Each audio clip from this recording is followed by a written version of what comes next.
The biggest challenge is the film is like a giant puzzle because you have so many different images coming from everywhere. It's totally destructured to train the audience to be ready to everything. So what was difficult is to hold up in my head the big picture when there's so many pieces of puzzles to put together. So I have my entire crew look at me like, what is doing?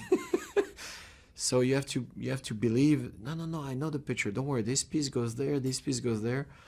And it's just to hold the entire thing for almost 6 months, believing that you will have the picture at the end. You know, that was the challenge. Oh yeah. The first few years, it was just about knowledge, to meet professors and talk about them. I want a base, a kind of like reality. The funny thing with the cinema is everybody know it's fake because it's a film. But when you put some real elements in it, and if you mix everything looks real. And we come in the dark and we're looking for something true in it. Even if we know it's fake, that's what we're looking for. We're looking for a real feeling or real emotion. So the first part was very technical, very about the background and the brain, and I definitely need to use mine better to be sure that, you know, I know what I'm saying. And the second part was, okay, that's not a documentary. I want to have some fun also. I want some stunt and chase and to find the right equilibrium between a fun film and a very philosophical purpose, and to, you know, can we put the two in the same film? Can we have fun and have some food also for your brain? It's funny, for a director, sometimes it looks very simple, but there's a scene where she talks to her mom, and it's almost just one shot on Scarlett, very close, and it's just the emotional content of it, and the camera is at like almost a meter from her and facing her, and the connection suddenly between the actress and I'm at the camera, and you feel all the energy going and the emotion, you know, the burst of the emotion, and it goes down and it comes back, and that's very it's very touching, you know, when you do that.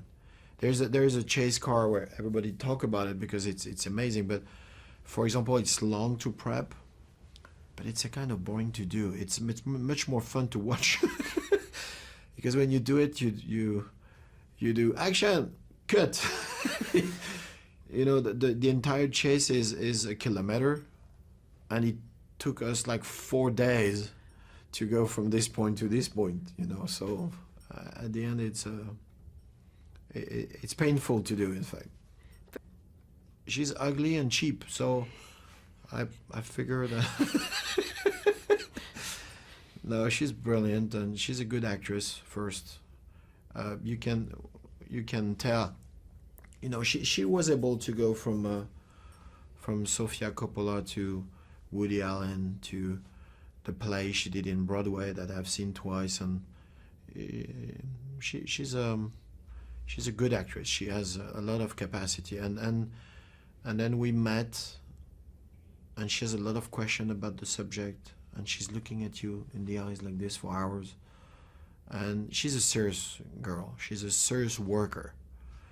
She's very far from the image we have on the cover of magazine, where she's all, you know, gorgeous and the most beautiful woman in the world, and she is. That's one aspect. But the one I love is the tough cookie who comes with no makeup and asks questions. A proud moment, honestly, I don't know. When I'm sometimes surprised is to still there. You know, I started at 17 years old, and I'm amazed that I'm still there. You know, my biggest fear after my first film is, I wish I can do another one, a second one. And my fear after the second one said, let me do a third one, please. And and you know, I can't even believe I'm still there making films, and I have the ability of to the people let me do films and still go to see them. So thank you to everyone, because I'm very happy to still there.